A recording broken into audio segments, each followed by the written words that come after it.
हमारे साथ जनरल मनोज मुकुंद नरवणे साहब मौजूद हैं जो सेना प्रमुख हैं। आप फाइटर से राइटर बन चुके हैं, देश के सिपाही से कलम के सिपाही बन चुके हैं। लेकिन सर एनडीए में सब तूफानी काम तो कुछ कुछ करते हैं, आपने भी तो किया होगा उस उम्र में कुछ ऐसा। वो तूफानी काम जो है वो सीक्रेट ही रहे तो ठीक है। एक और किताब है जो पिछले 1 साल से कुछ ऐसे झलक दिखा के कहीं गायब हो गई है, वो कहाँ चली गई? आपने ऑटोबायोग्राफी लिखी थी अपनी, वही मेरा एंड पॉइंट है, क्लोजर कि मैंने लिख दिया। आपने ज्यादा तूफानी लिख दिया है कि वो अप्रूव नहीं हो पाई है।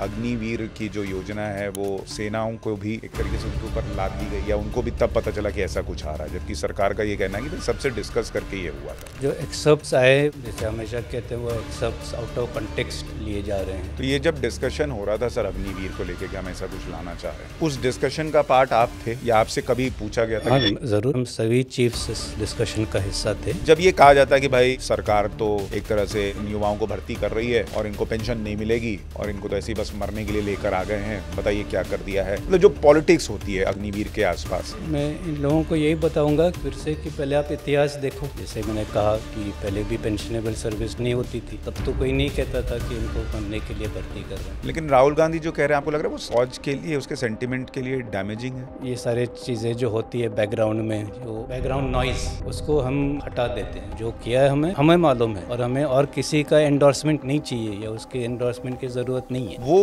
गलवान का पूरा वाकया क्या था सर, क्या हुआ था आपको?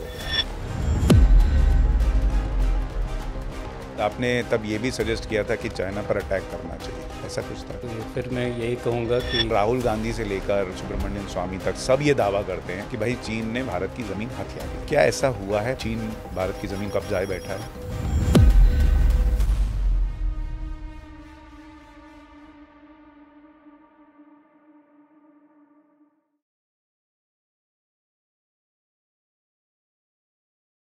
नमस्कार, हमारे खास show top angle with Sushant Sinha में आपका बहुत स्वागत है।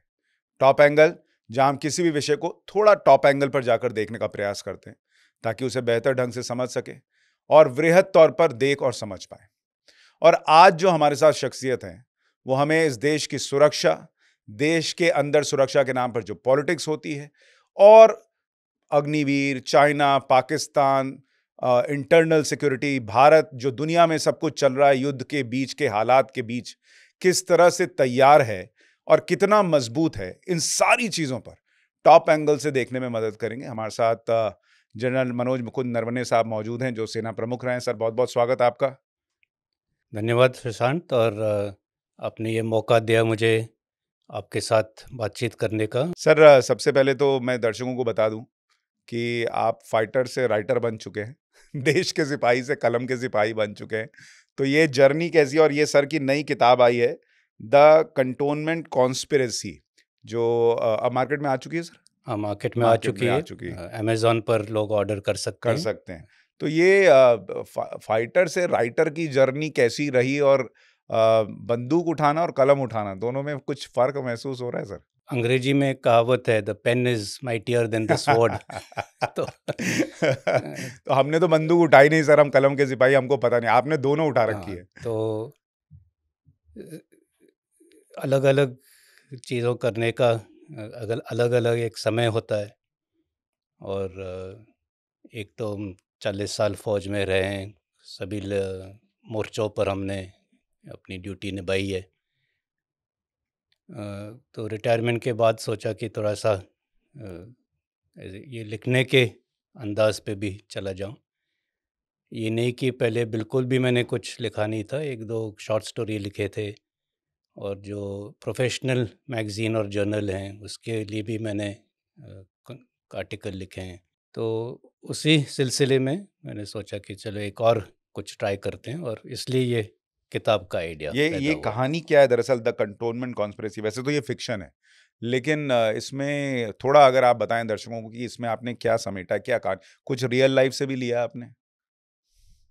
रियल लाइफ से तो ज़्यादा कुछ नहीं है, लेकिन ये कहानी जो है वो एक मिलिट्री सेटिंग में है।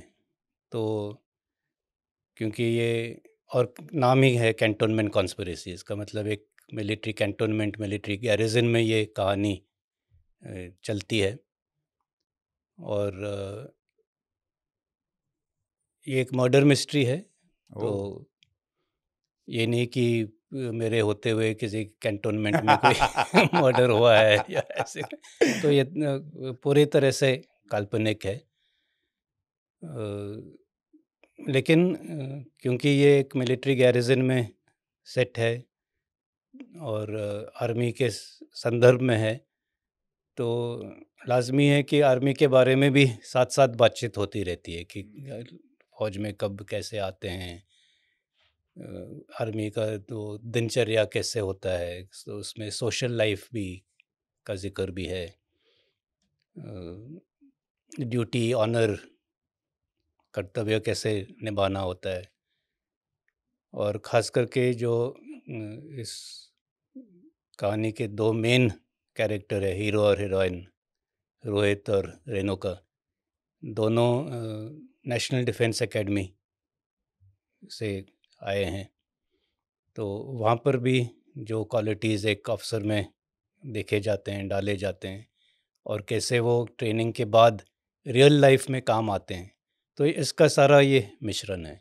अच्छा, आप तो खुद एनडीए में रहे सर, और आपके पिताजी, अगर मैं गलत नहीं हूँ, तो एनडीए की जो पहली परेड हुई थी उसका हिस्सा थे शायद, अगर मैं सही बोल रहा हूँ तो। ये एनडीए का जो जीवन होता है, मेरे एक मित्र हैं फ़ौज में, तो उनको हमने देखा था कि मतलब बहुत ही कठिन जीवन होता है, बहुत ही कठिन। आपकी एनडीए की क्या यादें हैं जो सबसे आपको भी वो ज़मीन पे रोल कराना और ये सब बहुत होता था? वो मेरे ख्याल से सबको करना सबको पड़ता करना है। पड़ता है। लेकिन ये हमारी ट्रेनिंग जो है वो 4 साल की होती है, 3 साल एनडीए में, उसके पश्चात 1 आईएमए साल में। आईएमए में, और 3 साल जो एनडीए के होते हैं वहाँ ज़्यादातर जो दोस्तियाँ हैं वो बहुत तगड़ी तरह से बनती हैं। हाँ, और एनडीए में जब हम जाते हैं तो हम 16-17 साल के बालक ही होते हैं। सही बात। और जब तक 3-4 साल के बाद हम कमीशन होते हैं, then we are men, from boys to main.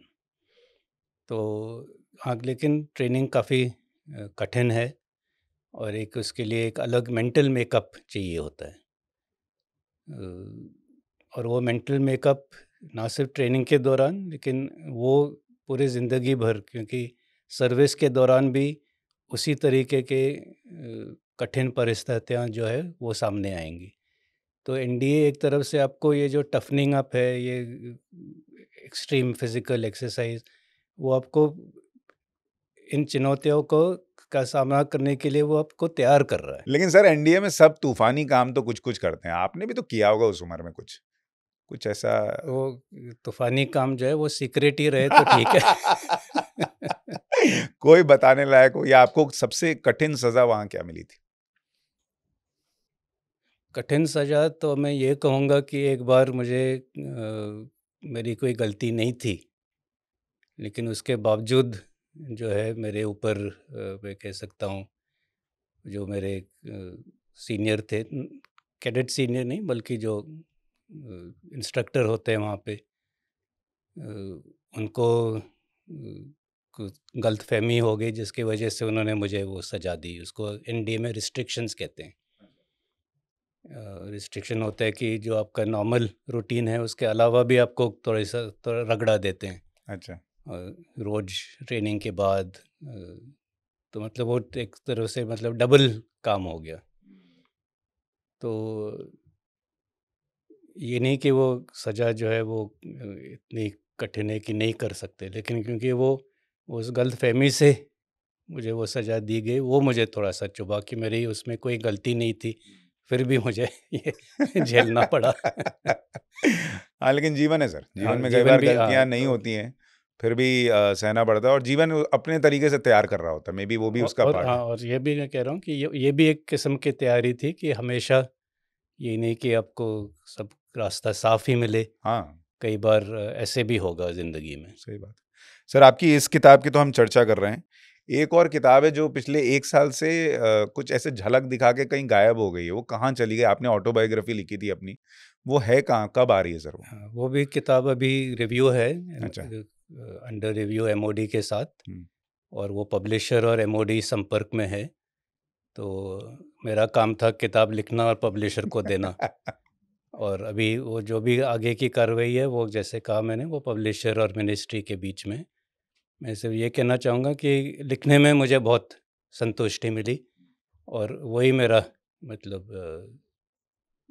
And point है, क्लोज़र, कि मैंने लिख दिया। बाकी आपने ज़्यादा तूफ़ानी लिख दिया है क्या कि वो अप्रूव नहीं हो पा रही है?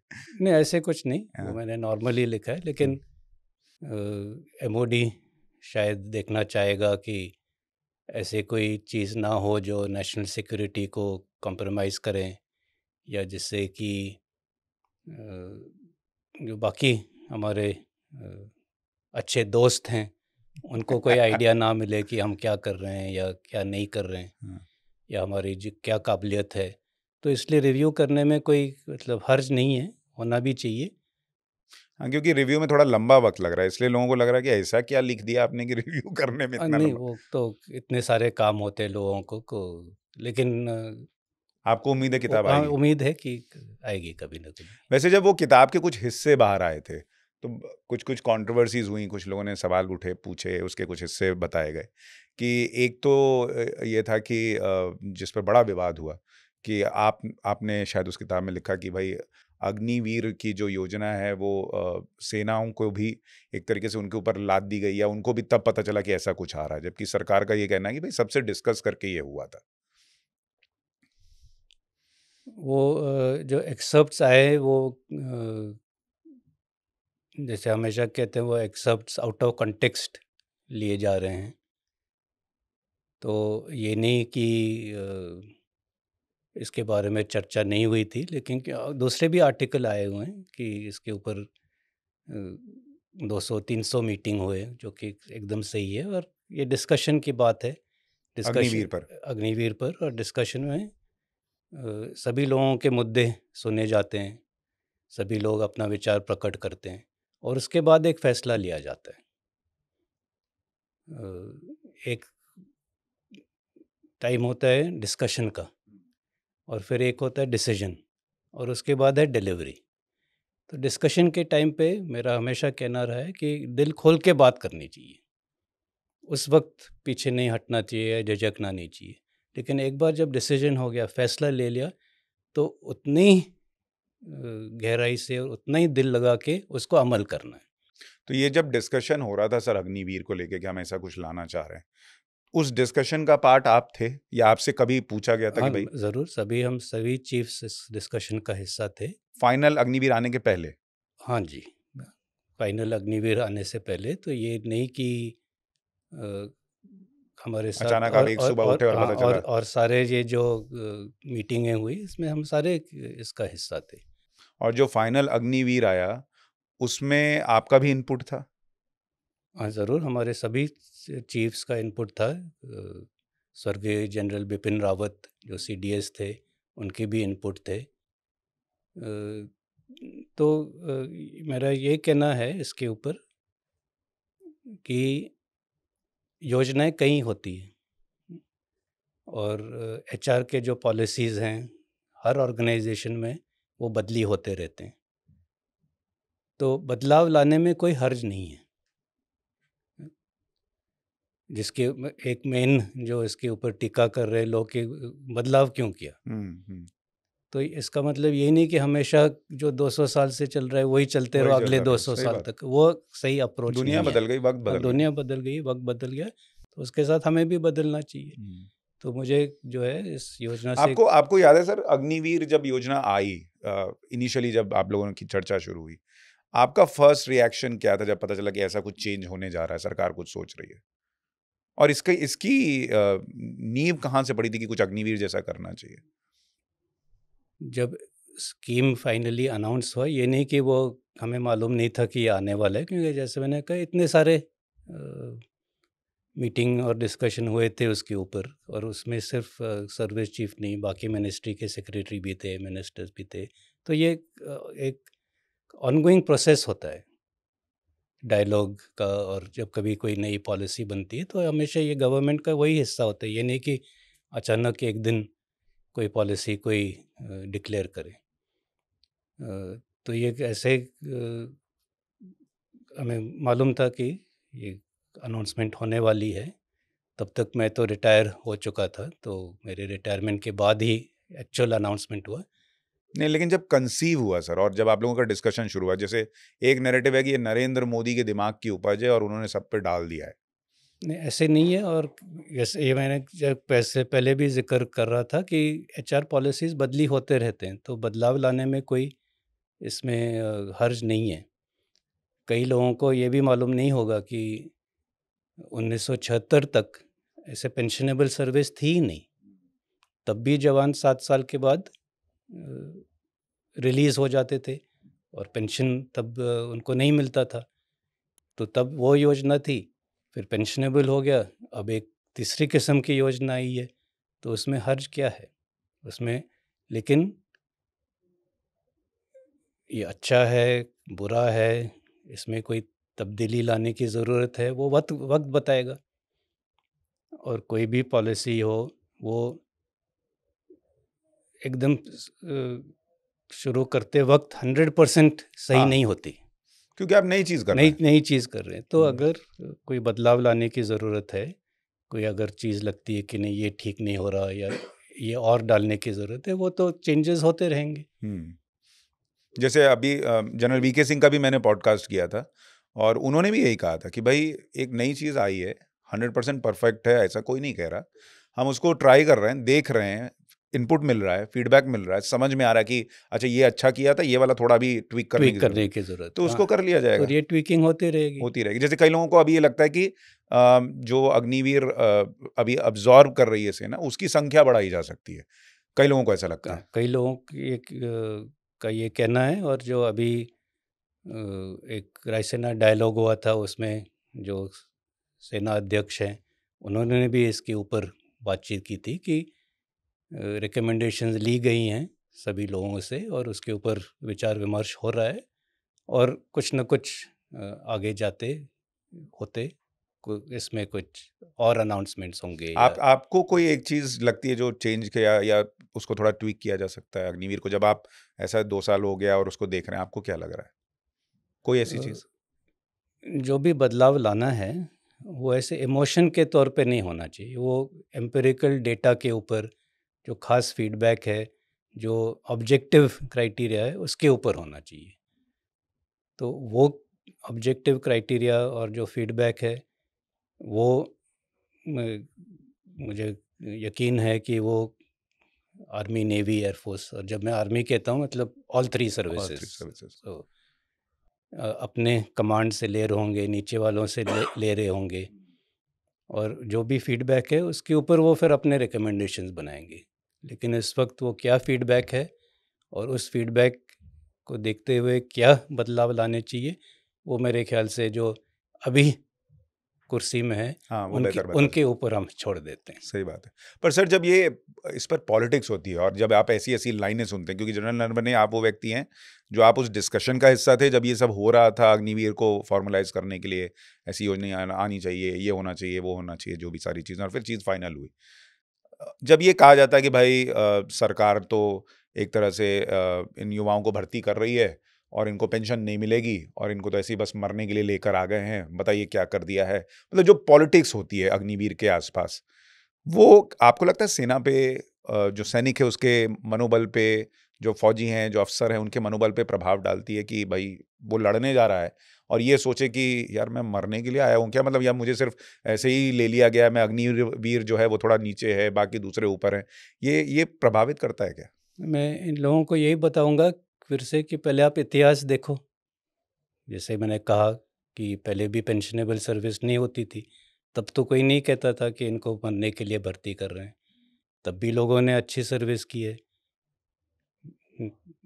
जब पेंशनेबल सर्विस हुआ तब भी अच्छी सर्विस की है, अभी भी करेंगे। तो ये तो वक्त ही बताएगा। लेकिन मैं नहीं समझता हूँ कि जो इस योजना के तहत जो लोग भर्ती हो रहे हैं, जो अग्निवीर आ रहे हैं, मैं तो यही समझता हूँ कि वो भी उतना ही डट के काम करेंगे और उनमें भी उतनी ही देश प्रेम की भावना होगी जितने की पहले थी। लेकिन राहुल गांधी जो कह रहे हैं, आपको लग रहा है वो फ़ौज के लिए, उसके सेंटिमेंट के लिए डैमेजिंग है? वो अगर हम जो फ़ौज है, और फिर से मैं दोबारा यही ज़िक्र करूँ, आर्मी, नेवी, एयरफोर्स तीनों मिलके हम अपने काम को हमेशा सामने रखते हैं, और ये सारे चीज़ें जो होती है बैकग्राउंड में, जो बैकग्राउंड नॉइज़, उसको हम हटा देते हैं और फोकस करते हैं जो हमारा काम है। तो इसलिए इन चीज़ों से हमारे ऊपर नेता क्या बोल रहे हैं फर्क नहीं पड़ता। असर नहीं पड़ता। और यही जो कमांड की रिस्पॉन्सिबिलिटी है, कि वो इस नॉइज़ को कैसे कम करें, या उससे कैसे नीचे तक ना जाने दें। निपटना है वो, और नीचे तक ना जाने दें, ताकि जो फ्रंट लाइन पे जो एक्चुअल काम कर रहा है उसको इसका कोई उसके ऊपर इसका कोई असर ना पड़े। जैसे जब सर्जिकल स्ट्राइक हुई उसके भी सबूत मांगे गए कि भाई आप गए वहां पर, मारा है नहीं मारा है, ये सब चीजें भी इफेक्ट नहीं करती। ये भी अफेक्ट नहीं करती, कि हमें मालूम है क्या सही है, तो हम क्यों अपना डिंडोरा पीटे। हमने जो करना था वो किया है। जो हम करते हैं वो हम गवर्नमेंट के आदेश पर करते हैं। वो ये नहीं कि हम एक दिन उठ के हमने बोला कि चलो हम सर्जिकल स्ट्राइक कर देते हैं। तो ये तो है कि हम जो भी आदेश मिलते हैं उसका पालन करना हमारा फ़र्ज़ है, और जो किया है हमें हमें हमें मालूम है, और हमें और किसी का एंडोर्समेंट नहीं चाहिए, या उसके एंडोर्समेंट की ज़रूरत नहीं है। हम अपने आप कॉन्फिडेंट है कि हमने क्या किया है, करते आ रहे हैं और कर भी सकते हैं आगे जाके। तभी सेना पे इतना लोगों का विश्वास भी रहता है और इतना सम्मान। मुझे लगता है आज की डेट में अगर सम्मान जो है ना वो, अब तो जुडिशरी पे भी लोग प्रश्न पूछ रहे हैं नोटों के बंडल देखने के बाद, लेकिन कम से कम फौज और सैनिक को लेकर वो सम्मान आज भी बना हुआ है। तो वो बना रहना बड़ा ज़रूरी है। पॉलिटिक्स उस पर नहीं होनी चाहिए। लेकिन सर आपकी अग्निवीर पे तो आपने बहुत क्लैरिटी दे दी आज, लेकिन एक और हिस्सा जिसको बड़ा फैलाया गया कि भाई जब वो गलवान वाला वाकया हुआ और उसमें कहा गया कि आपको रक्षा मंत्री राजनाथ सिंह ने कह दिया कि भाई आप देख लो जो करना है। वो गलवान का पूरा वाकया क्या था सर? क्या हुआ था आपको अगर ध्यान हो?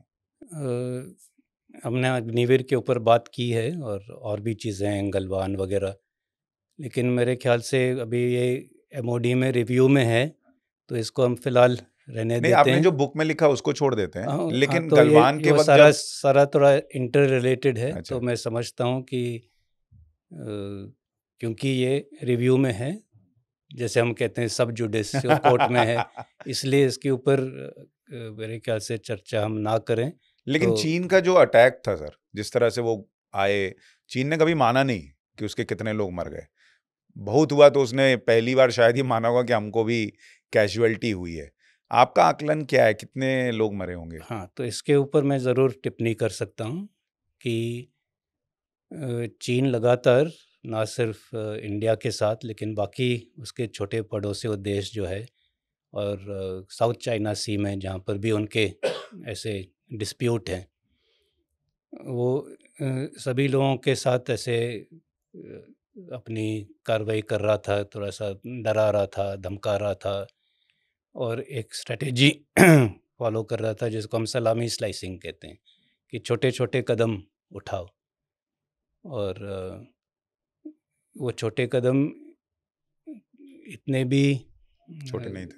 नहीं, मतलब छोटे वो छोटे कदम एक किस्म से लगते हैं कि ये कोई ख़ास नहीं है, तो इसलिए उसके ऊपर इतना रिएक्शन नहीं होता। ओके। लेकिन वो उन छोटे-छोटे कदम को जब जोड़ देते हैं तो एक बड़ा ये हो गया, किस्सा हो गया। तो वही स्ट्रैटेजी वो सभी देशों के साथ कर रहा था, लेकिन हमारे साथ वो कामयाब नहीं हुआ। हमने उनको रोका और ये कहा कि नहीं, ये हमारे साथ ऐसे करना नहीं चलेगा, और इसीलिए जो घटना घड़ी वो हुई।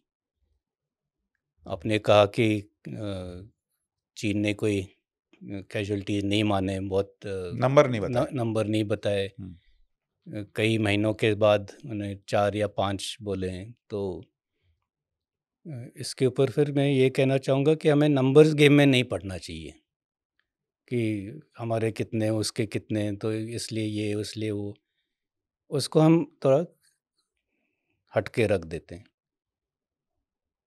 सोचने वाली बात यह है कि पहली बार चीन को कैजुअल्टी हुए, चाहे वो 1 हो चाहे 4 हो चाहे 40 हो, क्योंकि उनकी स्ट्रैटेजी यही थी कि हम ऐसे छोटे-छोटे ये कदम करें जिससे कोई रिएक्शन नहीं होगा और बिना किसी नुकसान के हम अपना एम जो है, मुद्दा जो है वो हासिल कर लें। लेकिन ये जो स्ट्रैटेजी थी उसके ऊपर उनको धक्का लगा है। तो ये जो है मेन इसका आउटकम है, जो भी हुआ, जो गलवान में उस दिन गलवान में हुआ और बाकी जगह पर भी। एक जो बात थी कि जब हमने वो गलवान वाली घटना देखी उस दौरान जिस तरह के हथियार वो लोग लेकर आए थे लड़ाई करने के लिए, क्या कोई इनपुट था कि भाई ये लोग भाई एकदम से उठे आ गए, या कुछ ऐसा लग रहा था कि भाई ये तनाव बढ़ रहा है मामला, जैसा आपने कहा कि वो प्रयास दूसरों देशों के साथ कर रहा था, हमारे साथ नहीं कर पाया इसलिए ये चीज हो गई? ये line of actual control LAC के ऊपर कई ऐसे जगह है जो कि डिस्प्यूटेड हैं, जहाँ उनके भी टोलियाँ आती है पेट्रोलिंग के लिए, हमारे भी लोग जाते हैं पेट्रोलिंग के लिए। और इस किस्म के घटनाएं ना हो उसके लिए कई एग्रीमेंट हैं। Border peace and tranquillity agreement है, कॉन्फिडेंस बिल्डिंग मेजर्स एग्रीमेंट है, और उसमें पूरा SOP दिया हुआ है कि ऐसे अगर कोई आमने सामने लोग आते हैं, फेस ऑफ अगर होता है, तो इसको कैसे निपटाना है और कैसे स्थिति को शांत रखनी है। लेकिन स्थिति को शांत रखने में दोनों साइड को शांत रखना है। एक साइड अगर ज़्यादा एग्रेसिव बने तो फिर मजबूरन ऐसे किस्से हो जाते हैं। और ये नहीं कि सिर्फ ये गलवान में होता है, ये पूरे बॉर्डर में 3000 किलोमीटर का बॉर्डर है, इसमें तकरीबन 1 दर्जन ऐसे जगह होंगी जहाँ पर ये आमने सामने की तनातनी तनाव होते हैं, और वहाँ पर भी थोड़ा पे मुठभेड़, इधर धक्का उधर एक लगा दिया कान लगा के दिया, नीचे। वो होता रहता है। हाँ, तो ये नहीं कि ये पहली बार ऐसे कुछ हुआ है, लेकिन सिर्फ ये कि इस बार वो तनाव जो है कुछ ज़्यादा ही बढ़ गया, जिसके वजह से दोनों साइड को जान का नुकसान झेलना पड़ा। क्या कभी ऐसा उसके बाद ये सेंटिमेंट था सर कि थोड़ा तगड़ा जवाब दिया जाए इनको? जवाब तो हमने दिया जब हमने वो काउंटर एक्शन किया, कैलाश रेंज ऑक्यूपाई किया, लेकिन मेरे ख्याल से जो पहला एक्शन हुआ है और जिनमें उनको भी नुकसान पहुंचा है, उसके बाद उनको भी पता चल गया था कि ये जो उनकी स्ट्रैटेजी है ये इतने अभी आगे चलेगी नहीं, तो उन्होंने भी फिर ठंडे पड़ गए हो? ठंडे पड़ गए थोड़े एक किस्म से। और अगर देखो तो उसके बाद एक और किस्सा हुआ था दिसंबर 22 में ईस्टर्न सेक्टर में, लेकिन उसके बाद जहाँ तक मुझे मालूम है सारे इन इलाकों में जो प्रोटोकॉल है अभी फिर से अब अपनाए जा रहे हैं, फॉलो किए जा रहे हैं। थोड़ा वो कायदे में आ गए हैं। कायदे में रहोगे तो रहोगे फायदे में रहोगे, उनको और समझ में आ गया। पर सर हमारी कुछ मीडिया सोर्सेज में हमारी चर्चा ये थी, जिसमें ये दावा था कि शायद आपने तब ये भी सजेस्ट किया था कि चाइना पर अटैक करना चाहिए, ऐसा कुछ था क्या? ये फिर मैं यही कहूँगा कि इसके ऊपर हम ज़्यादा चर्चा ना करें तो ठीक रहेगा। अच्छा, मेरे ख्याल से इसमें भी लोग थोड़ा समझ ही लेंगे कि क्या माहौल रहा होगा फिर भी।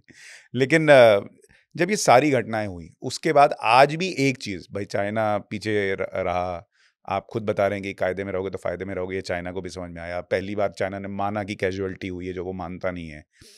लेकिन आज भी एक कंट्रोवर्सी नहीं खत्म हुई है, वो ये कि चाइना ने भारत की ज़मीन पे कब्जा किया हुआ है। और राहुल गांधी से लेकर सुब्रमण्यम स्वामी तक सब ये दावा करते हैं कि भाई चीन ने भारत की ज़मीन हथिया ली है। क्या ऐसा हुआ है? चीन भारत की ज़मीन कब्जाए बैठा है? ये सभी जैसे आप कह रहे हैं मीडिया रिपोर्ट्स है, और मीडिया के सामने जो लोग हैं वो कुछ भी बोल सकते हैं, लेकिन जब तक इन लोगों को ग्राउंड सिचुएशन का मालूम नहीं होगा, और फिर से मैं कहूँगा कि आप इतिहास पढ़ें।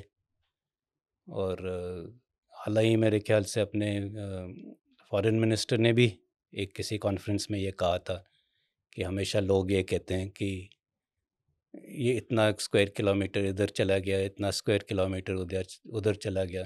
तो पहले वो इतिहास पढ़े और देखे कब गया था वो, और फिर दोबारा सोचे कि वो क्या बोल रहे हैं, कैसे बोल रहे हैं, और ऐसे हवा में तीर ना चलाएं। तो इतिहास जानना बहुत ज़रूरी है। सर, ये आपका 40 साल से ज़्यादा का करियर रहा। चीन को जिस तरह से पहले हम हैंडल करते थे और अब जैसे हैंडल कर रहे हैं नरेंद्र मोदी सरकार के आने के बाद, उसमें आपको कोई डिफरेंस दिखता है? अ, कई सालों से जो अब चीन के साथ जो हमारे पॉलिसीज़ थे, ना सिर्फ मिलिट्री फील्ड में, लेकिन डिप्लोमेटिकली, इकोनॉमिक, ट्रेड, वहाँ हमेशा हमें लगता था कि हम दोस्ती का हाथ बढ़ाएंगे तो वो भी दोस्ती का हाथ बढ़ाएंगे और हम एक साथ में चल सकते हैं। लेकिन जितनी हमारी अपेक्षा थी उतना नहीं हुआ। एक एक तरफ से एक तरफ़ा हम कंसेशंस थोड़ा-सा देते रहे, इस उम्मीद में कि हमारे रिश्ते जो है वो ज़्यादा ठीक रहेंगे। लेकिन इस पॉलिसी का इतना फ़ायदा नहीं हो रहा, उसका भी हमें धीरे-धीरे हमें समझ में आया कि हमें भी थोड़ा-सा मतलब हम एक तरफ़ा दोस्ती कर हाँ, रहे हैं चीन के साथ। एक थोड़ा-सा हमें भी स्ट्रिक्ट होना चाहिए, जिससे कि हम उनको भी नेगोशिएटिंग टेबल पर लाएँ और इक्वल के तौर पर नेगोशिएट करें। और जो अभी जो घटना घटी गलवान में और उसके बाद, तो एक तरफ से, और अभी जब ये सारे ट्रंप ने जो ट्रेड वॉर डिक्लेयर किया है पूरे दुनिया में सभी के खिलाफ, तो उस वजह से भी अभी चीन को और इंडिया को भी पता लग रहा है कि हम दोनों को एक साथ मिल के आगे बढ़ना है। और प्रधानमंत्री जी ने भी एक इंटरव्यू दिया था न्यूज़ वीक मैगज़ीन को तकरीबन 1.5 साल पहले। एग्जैक्ट कोट तो अभी मुझे याद नहीं है, लेकिन उसमें भी उन्होंने कहा था कि ये बॉर्डर पे टेंशन वगैरह जो है वो ना सिर्फ दोनों देशों के लिए बल्कि पूरे दुनिया के लिए अच्छी बात नहीं है, और इसीलिए हमें इससे आगे बढ़ना चाहिए और सुख शांति के रास्ते पे चलना चाहिए। तो मेरे ख्याल से इस किस्म के जो स्टेटमेंट हमारे लीडर से आए, उससे भी चाइना के ऊपर असर ज़रूर पड़ा होगा कि हम मिलजुल के आगे बढ़े और जो हुआ है उसको हम पीछे रहने देते हैं। नरेंद्र मोदी जो प्रधानमंत्री हैं, उनके नेतृत्व में सेना प्रमुख होना, अ, वो कैसा एक्सपीरियंस होता है? क्योंकि बाहर परसेप्शन ये है कि नरेंद्र मोदी फौज को बहुत ताकत देते हैं, फ्रीडम देते हैं कि भाई देख लो, अपने हिसाब से चीज़ें करो और जहाँ ज़रूरत पड़े वहाँ अग्रेशन होना चाहिए, कोई दिक्कत नहीं, हम पीछे खड़े हैं, बैकिंग रहती है। क्या ऐसी स्थिति है? आपका अनुभव क्या रहा बतौर सेना प्रमुख Narendra Modi the prime minister के कार्यकाल में?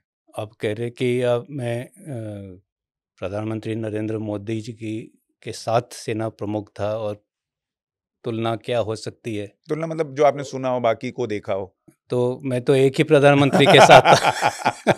लेकिन अनुभव तो लोग देखते हैं कि भाई तो सेना मैं प्रमुख हाँ, के साथ क्या हो रहा तो है। भी मैं ये तो नहीं कह सकता कि इनके साथ रिश्ते ऐसे थे और मोदी जी के साथ रिश्ते ऐसे थे। और जो मेरे से पहले सेना प्रमुख थे वो भी बीजेपी के टाइम में ही थे, तो उनके साथ उसी किस्म का रिश्ता रहा होगा। तो ऐसे मतलब मेरे कहने का मतलब कि हम ऐसे में तुलना तो हम हाँ, तुलना मत करें, लेकिन कर नहीं आपका कर अपना सकते अनुभव क्या था? तो जहाँ तक मेरा सवाल है कि जब कभी मेरे मोदी जी से मुलाकात हुई है ऑफिशियली या अनऑफिशियली, और ऑफिशियली भी कई बार 1 to 1 ऐसे मीटिंग होते थे, तो हमेशा मुझे आसानी लगी उनसे बात करने में। ऐसे कभी लगा नहीं कि एकदम प्राइम मिनिस्टर से बात कर रहे हैं। तो जो भी उनको बताना था वो मैं बता सकता था दिल खोल के। और ख़ास करके जब मैं चीफ था तब कोविड भी हो रहा था, गलवान भी था, चाइना भी था। तो इसके ऊपर जो भी बातचीत होती थी वो even 1 to 1 free flow of information, और जो भी मैंने कहना था वो आराम से सुनते थे, कभी मतलब जल्दबाजी नहीं करते थे। और सारा कुछ सुनने के बाद फिर जो भी उन्होंने एडवाइस देना था या आदेश देना था वो उसके बाद में ही बताते थे। कोई दर्शकों के साथ शेयर करने वाला वाकया प्राइम मिनिस्टर के साथ आपका, जो आप बता सकें, मतलब ऐसा कोई सीक्रेट वो नहीं, लेकिन ना जो आपको लगे जिससे पता चले कि उनका काम करने का स्टाइल कैसे है सेना के साथ? ऐसे एकदम मौके पर तो नहीं याद आ रहा, लेकिन हमेशा जब कभी मिलते थे वो हमेशा पूछते थे कि बच्चे कैसे हैं। मतलब बच्चे के मतलब आर्मी के बच्चे कैसे अच्छा। हैं। क्योंकि ओके। उनके लिए तो हाँ। पूरे के देश के लोग उनके बच्चे ही हैं एक तरह से। तो उनका हमेशा ख्याल जो है मेरे ख्याल से जवानों के ऊपर था कि क्या उनका देखभाल ठीक हो रहा है, कि उनका मनोबल कैसा है, तो उसके ऊपर ज़्यादा ध्यान था।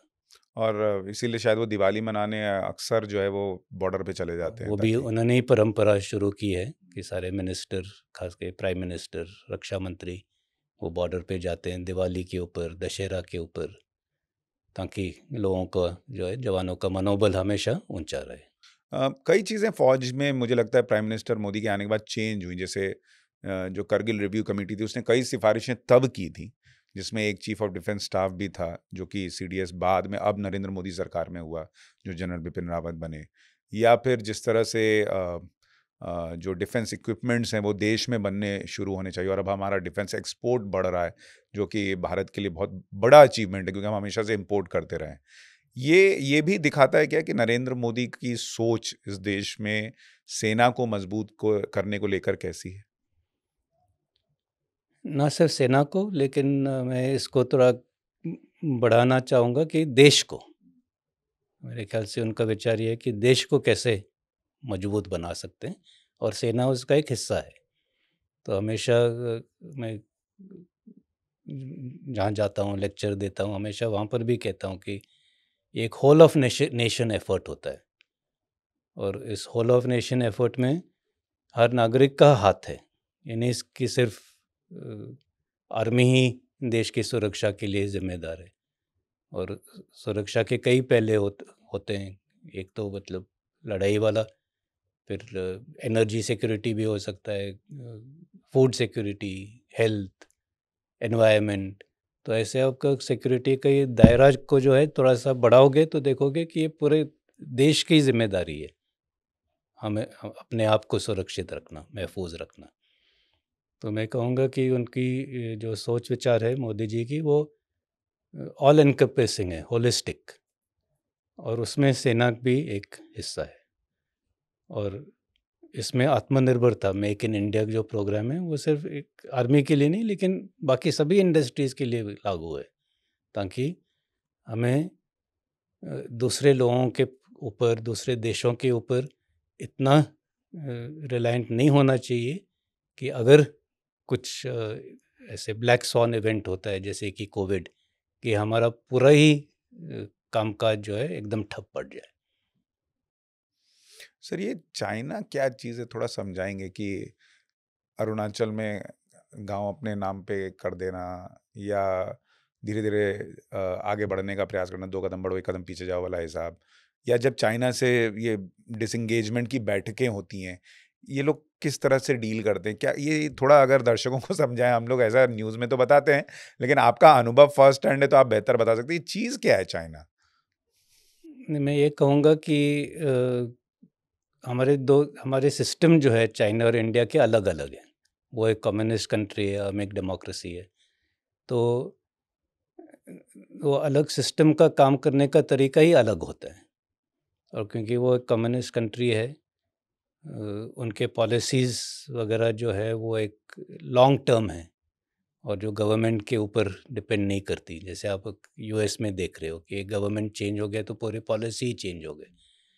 तो ऐसे नहीं होता उनके साथ। तो वो जो भी कुछ तजवीज़ बनाते हैं वो एक बहुत लॉन्ग टर्म व्यू देख के बनाते हैं, जिसका हमें अंदाज़ा भी नहीं लगेगा कि अगर आज वो कुछ कह रहा है तो वो आज उसका नतीजा नहीं देख रहा, वो इसका देख रहा है कि इसका नतीजा और इसका रिज़ल्ट मुझे 20 साल के बाद मिलेगा या 30 साल के बाद मिलेगा। और क्योंकि हमारा इतना लॉन्ग टर्म व्यू नहीं होता, इसलिए हम उसको जो है काउंटर नहीं कर पाते। तो उनके साथ मेरे ख्याल से जब हम डील करते हैं, नेगोशिएट करते हैं, हमें 2 कदम आगे नहीं बल्कि 100 कदम आगे देखना है। हाँ, जैसे चेस में कहते हैं उनको, चेस मास्टर्स को 20-30 मूव आगे सोचना है कि वहाँ जाके क्या होगा। उसी तरह चाइना के साथ डील करते वक्त काफ़ी आगे की सोच रखते हुए हमें जो भी हम काउंटर प्रपोजल करते हैं या नेगोशिएशंस करते हैं वो देखना है कि उसमें क्या हिडन एजेंडाज हैं, या जैसे हम कहते हैं क्या नुक्स है या नुक्ते हैं, और जो हमें आगे जाके आज लगता है कि ये अच्छी चीज़ है, लेकिन 10 साल के बाद यही वो हमें कोट करेंगे और उसका नाजायज़ फ़ायदा उठाएंगे। तो ये डील आप लोग करते कैसे? क्योंकि आप जाते हैं, आप बोलते हैं हम तो जहाँ थे वहीं हैं, हम नहीं हटेंगे। वो कहता है हम नहीं हटेंगे। फिर ये डील होती कैसे है फिर? नहीं, नेगोशिएशंस जो है वो एक अलग ही सब्जेक्ट है, नेगोशिएटिंग स्ट्रेटजी, चीन टेढ़ा है थोड़ा हाइज एंड नेगोशिएशन करने के मामले में? Highs and lows. तो हर एक के साथ अलग अलग स्ट्रेटजी अपनानी पड़ती है, लेकिन एंड ऑफ द डे जब हम देखते हैं कि जो भी डील हमने करना है, तो हमने ये देखना है कि क्या वो देश के लिए अच्छा है या नहीं, और वो लॉन्ग टर्म के लिए वो देश के लिए अच्छा होगा या नहीं, ना कि शॉर्ट टर्म के लिए। हो सकता है कि शॉर्ट टर्म के लिए इतना अच्छा ना लगे, लेकिन लॉन्ग टर्म में वो हमारे भलाई के लिए ही होगा। तो अगर वो हमेशा मद्देनज़र रखें, तो मेरे ख्याल से हम गलत जो है नतीजे पर नहीं पहुंचेंगे। सर ये जो गलवान एंड पोस्ट गलवान जो चीज़ें हुई जिसमें भारत भी एकदम डटा रहा कि हम मतलब ठीक है तुमने फौज खड़ी की है तो हमने भी खड़ी की है। लेकिन कई बार लोग इस चीज़ को भूल जाते हैं कि वो बहुत एक्सट्रीम कंडीशंस में हमारे सैनिक जो है मतलब भयंकर ठंड के बीच में वहाँ पर खड़े थे। वो अगर थोड़ा आप दर्शकों के लिए समझाएं कि किस कंडीशन में हमारी फौज मतलब इस तरह से डटी रही तब जाके चीन जो है वो पीछे गया है या उसको समझ में आ गया कि इनके साथ नहीं हो पाएगा वो जो चाह रहा है। वो दौर क्या था और वो कंडीशंस क्या थी जहाँ पे हमने चैलेंज किया चीन को? जो हमारे उत्तरी सीमा है चीन के साथ, वो तकरीबन पूरी पूरी ही पहाड़ी तो पूरी है ही, लेकिन ज़्यादातर वो इलाके हाई एल्टीट्यूड एरियाज़ कहलाते हैं, जहाँ पे बर्फ़बारी भी होती है। कई जगह ऐसे होते हैं कि बर्फ़ पूरे साल भर रहती है, ना सिर्फ सर्दियों में। वहाँ हवा भी बहुत चलती है, और विंड चिल फैक्टर भी नाम की भी एक चीज़ है कि ठंड के साथ जब हवा भी चलती है तो और भी उसको मतलब ठंडा कर हड्डी गला देता है। देने वाली ठंड। या तो अगर मान लो -20 डिग्री है और हवा भी चल रही है, तो फिर वो -30 डिग्री हो जाएगा। हालांकि आपका टेम्परेचर गॉज -20 ही दिखा रहा है, लेकिन एक्चुअल वो विंड चिल फैक्टर हाँ, की मतलब वजह काट रहा है ऐसा लगता काट, है। हाँ, एकदम क्लोथिंग के बीचों बीच। तो ये इस किस्म के इलाके हैं जहाँ पर हम round the clock, round the year तैनात हैं, और यहाँ पर हमें अपनी ड्यूटी निभाना, तैनात रहना, मोर्चा देना, उसके लिए एक अलग किस्म का मेंटल मेकअप चाहिए होता है।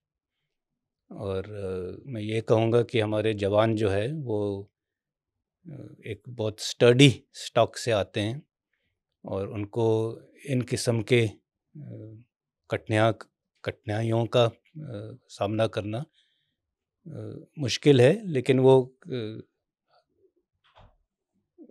हंस हंस के वो उसको कर लेते हैं, सामना कर लेते हैं। सही बात। हाँ। ना वो जज्बा है ना कि भाई देश के लिए कर रहे हैं। और मुझे लगता है मैंने ये सवाल इसलिए पूछा कि लोगों को समझ में आना चाहिए कि भाई जब आप किसी पॉलिटिक्स के चक्कर में छोटे छोटे इश्यूज पे सवाल रेज करते हैं तो आपको समझना चाहिए कि जो वहाँ कर रहा है, लड़ रहा है, वो आपके लिए किन परिस्थितियों में खड़ा है। और जब वो ये सुनेगा कि भाई आपने ये सवाल पूछा है, आपने ये किया, तो उस पर क्या होगा या उस पर क्या इम्पैक्ट पड़ता होगा। चाइना तो है सर, एक अपना दूसरा पड़ोसी भाई है पाकिस्तान, उसके अभी तो वहाँ बड़ा तूफान आ रखा है, वहाँ बलूच आर्मी ने भी बड़े अटैक्स बढ़ा दिए हैं। आतंकवादी कौन घुस के ठोक दे रहा है पता ही नहीं चल रहा सर। पाकिस्तान क्या स्थिति है सर, वहाँ आपको क्या लग रहा है, पीओके अलग हो जाएगा, क्या होगा सर? इससे पहले कि इसका सवाल दूं, वापस जो पहला सवाल था जवान के बारे में और कैसे हम वो ड्यूटी करते हैं, वो एक तो मैंने बोला कि हमारे जवानों का मनोबल हमेशा ऊंचा रहता है, और उसके लिए जो हमारी रेजिमेंटेशन है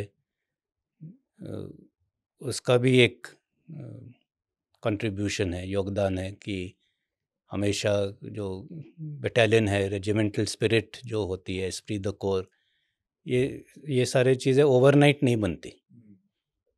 और क्योंकि हम लगातार इसके ऊपर अमल करते रहते हैं, गौर करते रहते हैं, इसलिए एक यूनिट का मनोबल हमेशा ऊपर होता है।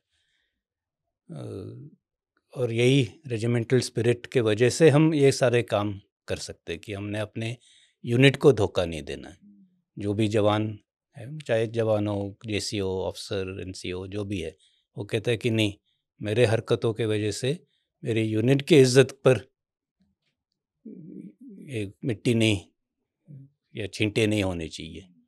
और उस जज्बे के साथ ही फिर हम वो सारा सहन पाते हैं। तो ये था वो कि किस तरीके से हम वो सारे ये कठिनाइयों का सामना कर सकते हैं या झेल पाते हैं, वो कि हमें मालूम है कि हमारी यूनिट और रेजिमेंट हमारा साथ दे रही है।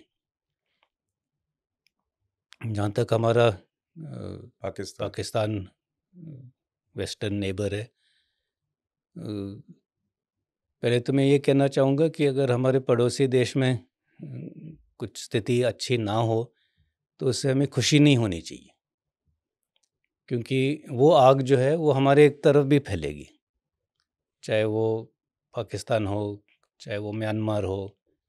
जब किसी देश में इंस्टेबिलिटी होती है तो फिर वो बॉर्डर भी उतने अनस्टेबल हो जाते हैं, और जब बॉर्डर अनस्टेबल हो जाते हैं और कोई देश अपने बॉर्डर की सुरक्षा नहीं कर सकता, तो फिर ये जो गैर कानूनी हरकतें हैं वो बढ़ जाती हैं, चाहे वो स्मगलिंग हो, arm smuggling, drug smuggling, people smuggling.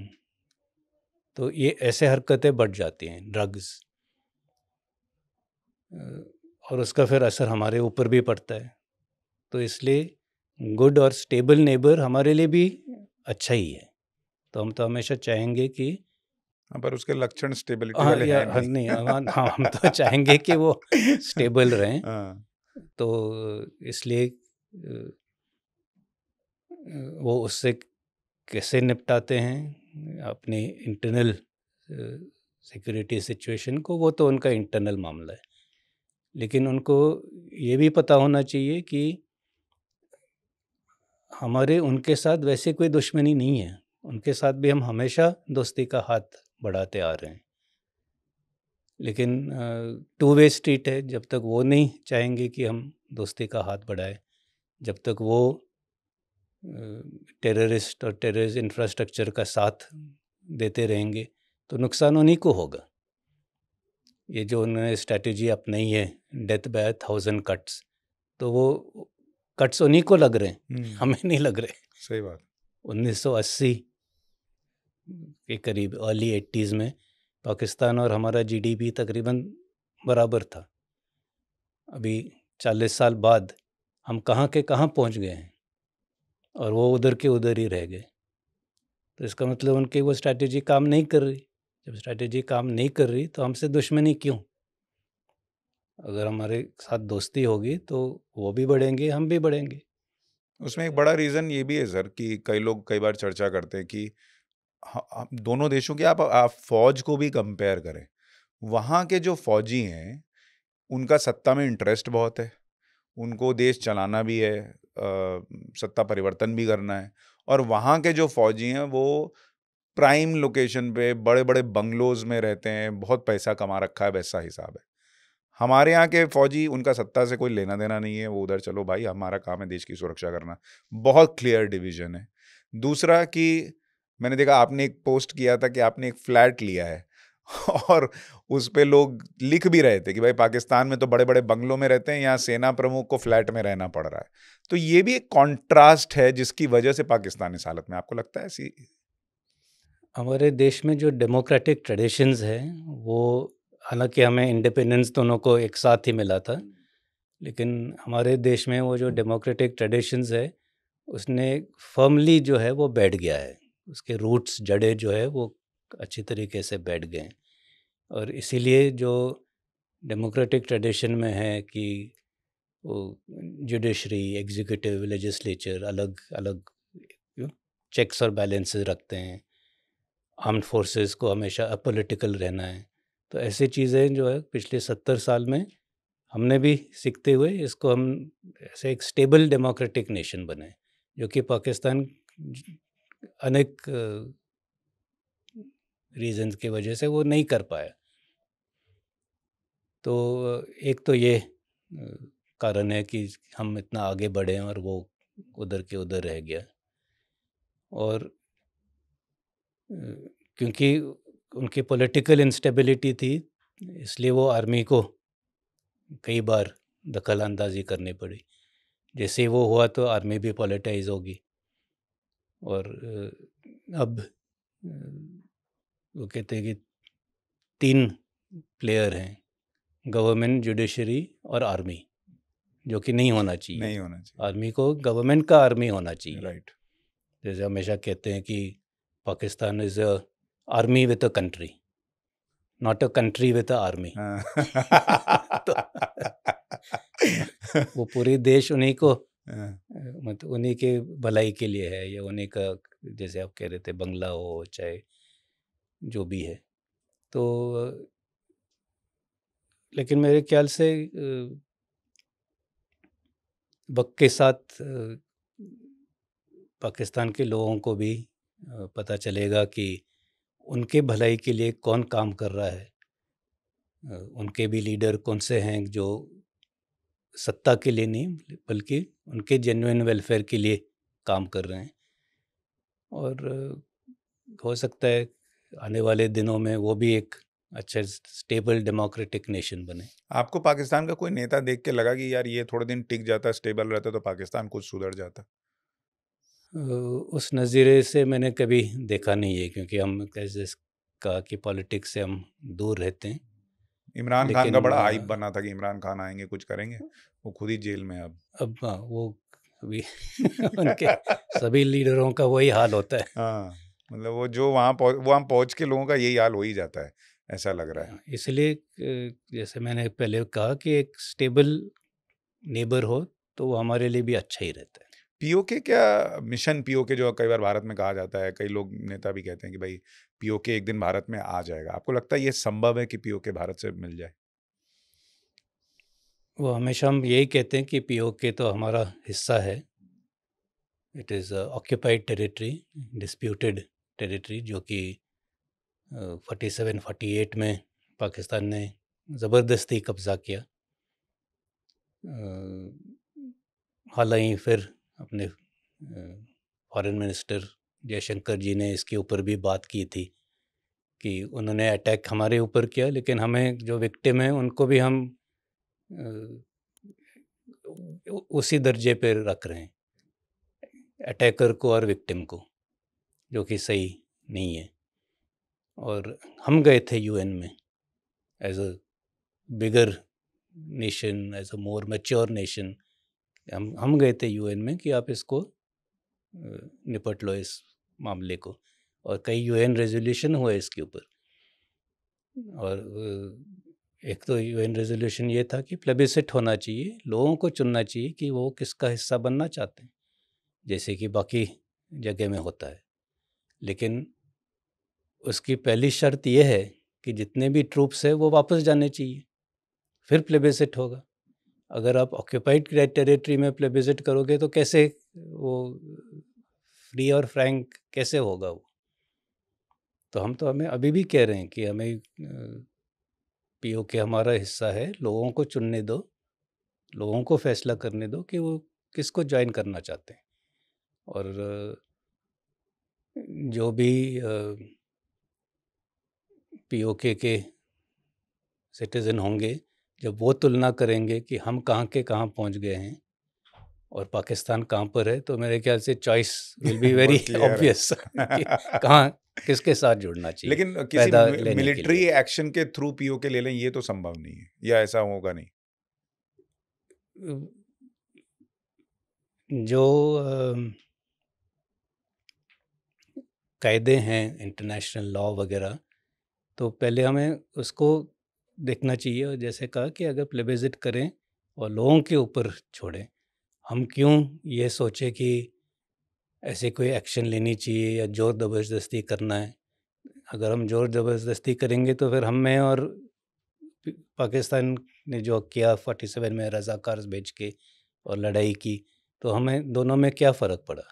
हमें जो मॉरल हाई ग्राउंड है वो बरकरार रखना चाहिए कि वो इल्लीगली ऑक्यूपाइड टेरिटरी है और लोगों को फैसला करने दें कि वो कहाँ आना चाहते हैं। आपके हिसाब से यूएन में जाना ठीक फैसला था? आपने कहा मैच्योर फैसला था। कई लोग उसको क्रिटिसाइज करते हैं कि यूएन में जाने की जरूरत नहीं थी, उसी वक्त फैसला हो जाता। अभी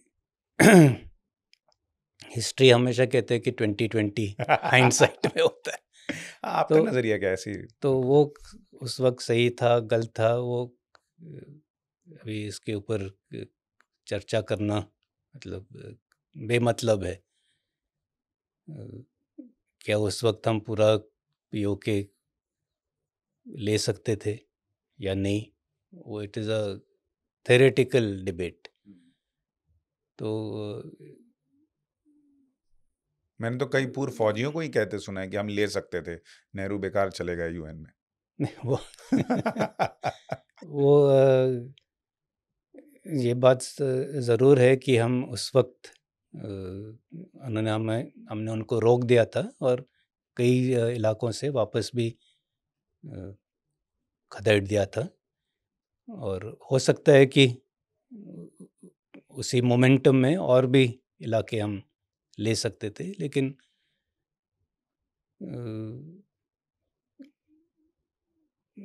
जो सोच होती है और क्या एक्चुअली ऑन ग्राउंड होता है वो दो अलग-अलग चीज़ें हैं।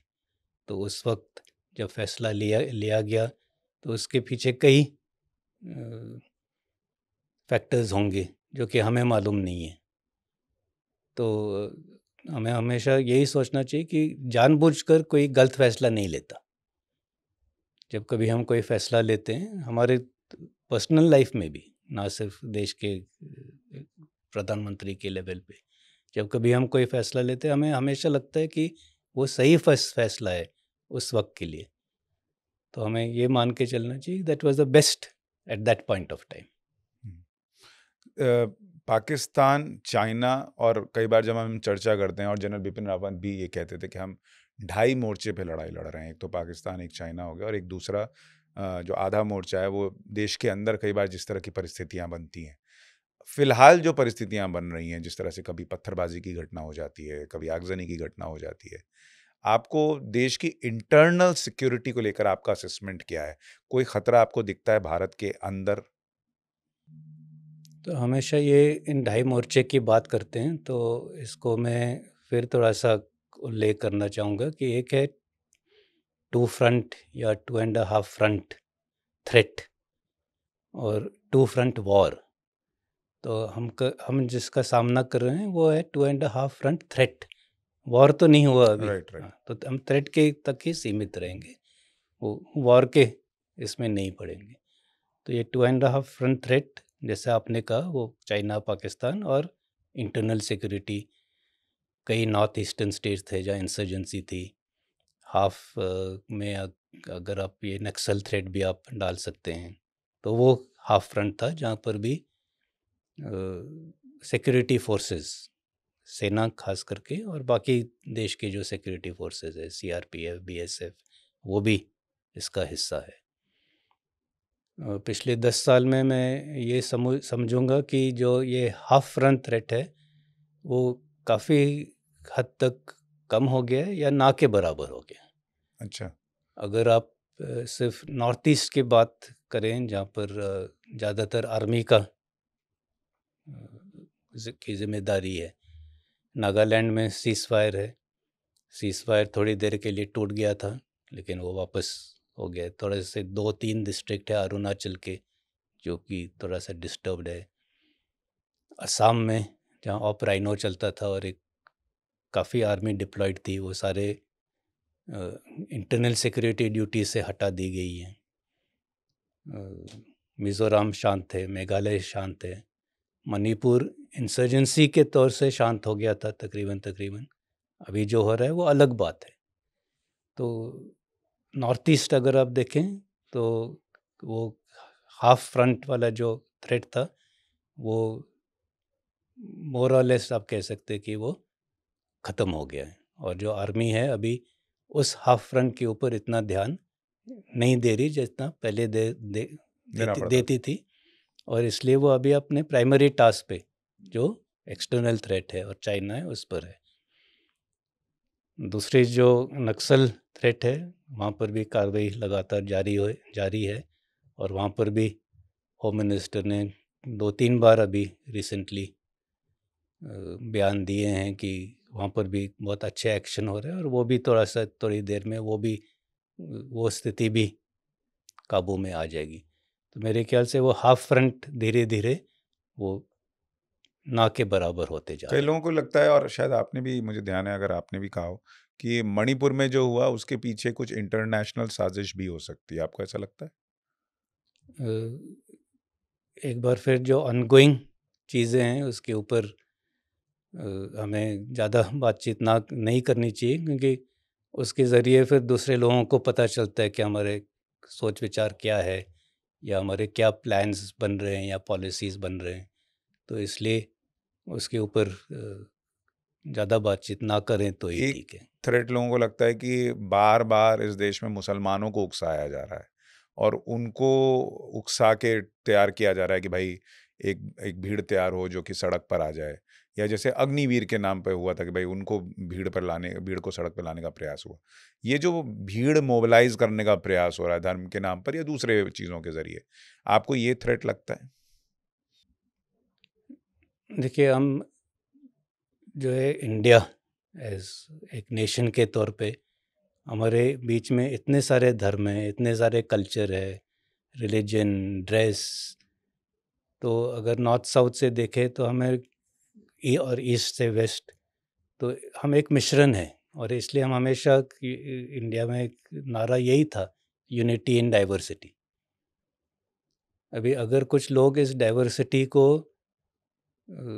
भेदभाव बनाना चाहते हैं हमारे बीच में, और लोगों को उकसाना चाहते हैं इस डाइवर्सिटी को लेके, तो वो सही बात नहीं है। और इसलिए हमें इस पर अलर्ट रहना चाहिए कि ये डाइवर्सिटी जो है हमें तोड़े ना, बल्कि ये डाइवर्सिटी जो है हमारी, वो हमारी ताकत होनी चाहिए। क्योंकि जितने भी लोग हैं, जितने भी अलग कल्चर है, रिलीजन है, वो एक अलग क्वालिटी लाते हैं हमारे समाज में। और जैसे कि अगर आप कोई इंडस्ट्री देखो, तो उसमें इंडस्ट्री में भी आप चाहते हो कि अलग अलग लोग हों, जिनके अलग अलग एक्सपर्टीज़ हो, जिससे कि वो उनका प्रोडक्ट ज़्यादा अच्छा बने, या और कंपटीशन के साथ वो लोगों के साथ compete कर। उसी तरह हमारा भी ये डाइवर्सिटी जो है वो हमारी ताकत होनी चाहिए। और अगर कोई हमें उकसाने की कोशिश कर रहा है, तो हमें वो उस जाल में नहीं फंसना है। और एक बार फिर कहूँगा, एक वो जैसे आप कह रहे थे प्रोग्राम के टॉप एंगल। शुरू में, टॉप एंगल ऊपर से थोड़ा हट के जूम आउट करके देखना है कि क्या गड़बड़ हो रहा है, और फिर जूम इन करके उसको शांत करने की ज़रूरत है। और ना कि हम उस जाल में फंसे और उधर और उसी के ऊपर तेल डालें। सर, आपकी खुद की पर्सनल जर्नी, ये तो हम थ्रेड व्रेड की बात कर रहे थे, लेकिन आपकी खुद की बतौर फौजी जो जर्नी रही है, वो कैसी रही है? सबसे आपकी डिफिकल्ट पोस्टिंग कौन सी थी जो आपको लगता है कि बड़ी चुनौतीपूर्ण थी? जिसमें बड़े चैलेंजेस झेले आपने? फिर डिफ़िकल्टी का सामना करना तो फौज में हर पोस्टिंग में ही होता है। फील्ड एरिया में जब होते हैं तब चैलेंजेस अलग होते हैं, पीस स्टेशन में अलग चैलेंज होते हैं। ये नहीं कि पीस स्टेशन इतने पीसफुल हैं। वहाँ पर भी अलग अलग चुनौती है। करना होता है। लेकिन ज़रूर जब हम बॉर्डर एरिया में होते हैं और जब हम 80s में आर्मी में पहले ज्वाइन हुए, तब बॉर्डर एरिया में इंफ्रास्ट्रक्चर और जो सुविधाएं थी वो काफ़ी कम थी। तो उस वक्त फील्ड एरियाज़ वाकई हार्ड फील्ड थे। कई बार पोस्ट को पहुंचने में ही 2-3 दिन चलना पड़ता था। अच्छा। आमतौर पे अभी भी ऐसे पोस्ट है जहाँ 2-3 दिन चलना है या 10 दिन भी चलना पड़ता था। कई पोस्ट थे, वो मेरा एक्सपीरियंस नहीं है, लेकिन ईस्टर्न सेक्टर में कई पोस्ट थे जहाँ पे लोगों को पहले रेल से, फिर रोड से, फिर हाथी से ऐसे करके भेजना पड़ता। भेजना पड़ता था। तो वो ज़माना भी हमने देखा है। हालांकि मैं खुद उस इसमें नहीं पोस्टेड था, लेकिन ऑब्वियसली 40 साल में तो तरक्की होती रहती है। यहाँ पर हम पैदल जाते थे, वहाँ धीरे धीरे छोटे गाड़ियाँ जाने लगी। अब वो भी रोड अच्छे बन गए, वहाँ बड़े गाड़ियाँ भी जाते हैं। तो वहाँ quality of life, ease of living वो बॉर्डर एरियाज़ में भी काफ़ी ठीक हो गया है। लेकिन इसका मतलब नहीं, ये नहीं कि चुनौती नहीं है। टेरेन, वेदर, एनिमी वो तो हमेशा रहेगी। वो तो हमेशा रहेंगे, वो तो कहीं नहीं जा रहे। कभी मौत छू के निकली आपको? ऐसा कोई वाक्या कुछ? वो तो छूती रहती है। वो 40 साल में कुछ ना कोई होता ही होगा। वो छुई या नहीं पता नहीं, मैं इधर ही हूँ। और एक फौजी के लिए कई बार हम लोग बॉर्डर की बात करते हैं, लेकिन इतने ट्रांसफर पोस्टिंग के बीच घर परिवार को संभालना भी बड़ा चैलेंज होता है। बच्चों के स्कूल बार बार चेंज हो रहे हैं, पत्नी की दोस्त बनी और फिर दूसरी जगह चले गए तो फिर वो दोस्त चेंज हो गए। बच्चों और परिवार को बहुत स्ट्रगल करना पड़ता है। वो सब भी आपको लगता है कि बहुत इफेक्ट डालता है इमोशनली, मेंटली? वो आपका दौर कैसा था? तो एक तो जब हम फौज में आते हैं तो हमें मालूम है कि ये एक ट्रांसफरेबल जॉब है। खास करके जब आप इन्फेंट्री में होते हो तो हर 2-2.5 साल तो मूव करना ही है। तो उसकी मानसिक तैयारी तो होती है, लेकिन फौजी की तो हो जाती है सर हाँ, एनडीए में जाके, पत्नी और लेकिन बच्चों हाँ, की नहीं तो होती। पत्नी और बच्चों भी मैं कहूँगा कि धीरे-धीरे वो भी उसी लाइन पे आ जाते हैं। इतना कि बच्चे भी 1 डेढ़ 2 साल के बाद पूछते हैं, पापा पोस्टिंग का टाइम नहीं हुआ? तो एक्चुअली मेरे साथ भी ऐसे हुआ है कि चलो मतलब वो भी इसके आदी हो जाते हैं। एडवेंचर, एक नई जगह देखना, नए दोस्त बनाना, तो एक वो भी उस इसमें पड़ जाते हैं। लेकिन ये इसका मतलब ये नहीं कि जो इसकी प्रॉब्लम्स है या ड्रॉबैक्स है, चाहे वो फिर से नई जगह जाओ, दोस्त बनाओ, पैकिंग, अनपैकिंग, स्कूल के एडमिशन, तो ये दिक्कतें तो हैं, लेकिन वो भी एक एडवेंचर के रूप में अगर देखा जाए तो उसको भी हम हँस हँस के मतलब आगे बढ़ सकते हैं। अगर वो आप हमेशा नेगेटिव ही देखोगे तो फिर थोड़ा-सा दुखी ही रहोगे। लेकिन लेफ्टिनेंट जनरल के रैंक में, छोटे रैंक में नहीं, लेफ्टिनेंट जनरल के रैंक में 5 साल में मेरा 5 बार पोस्टिंग हुआ। तो तो ऐसे भी होता है। और लेकिन जैसे कहा, वो एक आपको फ्रेश भी रखता है कि एक ही जगह में आप 10-15-20 साल रह के आप थोड़ा-सा बोर्डम को या एक लैसिट्यूड आ जाता है। आप एक नई जगह जाते हो, खास करके हमारे लिए नई जगह जाते हो तो एक बार फिर एक स्टिमुलस मिल जाता है। और जहाँ बच्चों और फैमिलीज़ का सवाल है, कई बार 2-3 स्टेशन के बाद वही दोस्त फिर से मिल जाते हैं। अपने दोस्त बनाते हो, फिर इधर आते हो, फिर वहाँ पे पहले स्टेशन के लोग आ जाते हैं। तो एक तरीके से हम एक बहुत बड़ा परिवार है, जो कि बीच-बीच में मिलता रहता है। फौजियों के साथ ऐसा होता है कि बॉस पसंद ना आ रहा हो लेकिन झेलना पड़ रहा है? मैं तो कहूँगा कि फ़ौज में आप अपने सीनियर और अपने जूनियर दोनों को नहीं चुन सकते। और दोनों को के साथ कैसे व्यवहार करना है, वो एक बहुत बड़ी जो है आई वुड से एक मैनेजमेंट स्किल है, और एक पर्सनल जो इंटरपर्सनल कम्युनिकेशन की स्किल है कि आपने दोनों सीनियर और जूनियर के साथ कैसे व्यवहार करना है। और ये बुरे क्वालिटीज़ या जो चुभने वाली बातें हैं, उनको अलग रख के कैसे अपने ऑर्गेनाइजेशन के लिए, अपने यूनिट के लिए कैसे काम करके आगे बढ़ना है। आपने कोई फ़ॉर्मूला बनाया हुआ था जो बहुत सारे लोगों के काम आ सकता है कि भाई अपने बॉस के साथ ये 3-4 फ़ॉर्मूले अपनाओ तो थोड़ी ट्यूनिंग बेटर रह सकती है? देखो, हर इंडिविजुअल एक इंडिविजुअल है, उसमें खूबियाँ भी है, खामियाँ भी है। तो जो खूबियाँ हैं, जो अच्छी क्वालिटीज़ है, उस पे गौर करो, और जो इतना आपको पसंद नहीं आता वो दूर रखो। तो क्योंकि अगर आपका सीनियर उस दर्जे पे पहुंचा है, तो कुछ तो उसमें भी अच्छा था कि वो वहाँ तक पहुंचा है, इसलिए नहीं तो वो उस दर्जे पे पहुंचता ही नहीं। तो ये कहना कि मेरा बॉस जो है इसको कुछ नहीं आता, वो सही नहीं होगा, क्योंकि अगर कुछ नहीं आता है तो वहाँ तक पहुंचा ही नहीं होता। तो he will definitely have some good qualities, तो उसके ऊपर आप गौर करें और वो क्वालिटीज़ सीखने की कोशिश करें। और ठीक है, कोई चीज़ आपको पसंद नहीं आती तो उसको साइड में रखें, लेकिन उसके भूलें ना, ताकि आप वो गलतियां ना करें। हुँ, तो उससे भी एक एक सीख मिलती है कि क्या नहीं कि बनना क्या है। क्या नहीं बनना है आगे जाके। जीवन में क्या नहीं बनना है, लेकिन अब तो आप जीवन के इस पड़ाव में हैं। आगे कुछ बनने की इच्छा बची हुई है? आपको हम कभी पॉलिटिक्स में देख पाएँगे?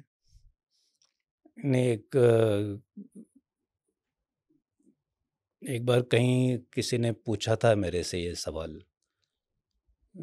एक ऐसे कॉन्क्लेव ही था वहाँ पर कि आप क्या चुनाव लड़ोगे, तो उस वक्त मैंने ये जवाब दिया था कि मैं चुनाव नहीं, चीनियों से लड़ता हूँ।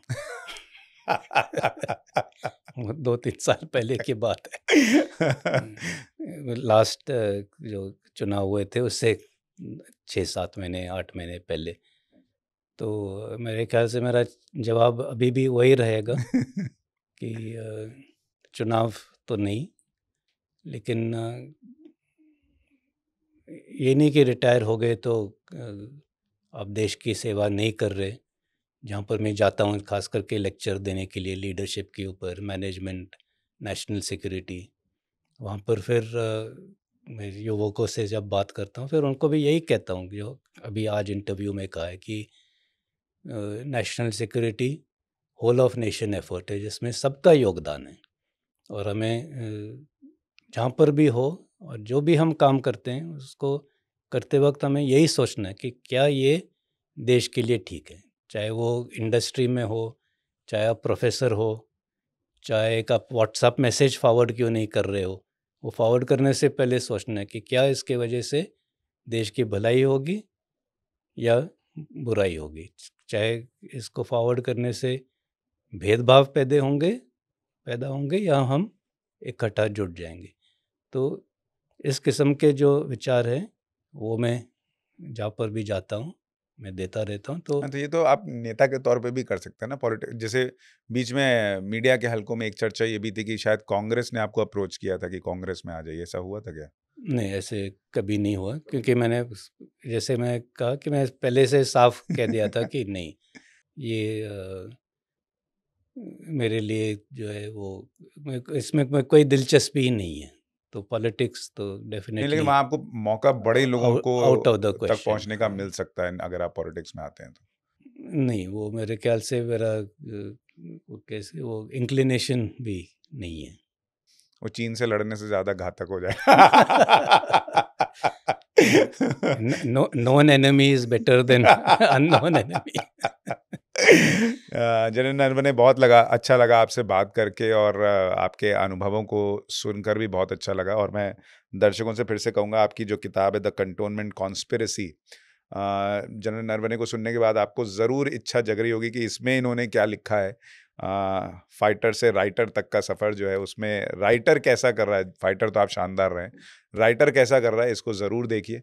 जनरल, बहुत बहुत शुक्रिया टॉप एंगल में आने के लिए आपका। थैंक यू, और आपको और सभी लोगों को बहुत बहुत शुक्रिया। आपको ये पॉडकास्ट कैसा लगा, हमें कमेंट करके ज़रूर बताइएगा। नमस्कार।